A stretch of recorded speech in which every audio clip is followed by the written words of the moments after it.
That flooding remains an issue this evening. Storm Team 10's Brady Harp is in Vermillion County, Indiana. After speaking with locals this evening, he joins us live with how conditions are now. Brady?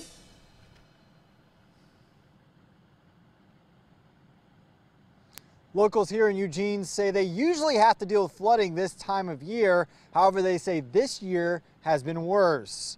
I spoke with locals here today, including one woman who says she's thankful for her community despite the flooding. I mean, every year we always have to fight something, but this year it's a lot worse. Teresa Bucas lives next to the Vermillion River.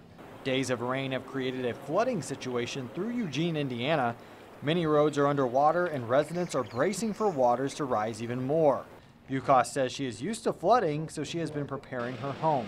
Everything's upstairs. The boys done a fantastic job. They took all the furniture upstairs, they've taken the TVs upstairs, they've done everything. I have no first floor, so, so that's going to protect most of the stuff that we have. Bucas says she was surprised when dozens of volunteers stepped up to sandbag around her home. Down here working really hard, putting sandbags together. It's overwhelming. Come down here to see how many people all day long has been. It's great.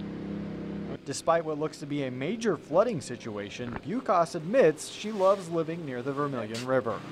And we appreciate it. The community is fantastic. I love my community. And I love my river, but she's a little mad right now.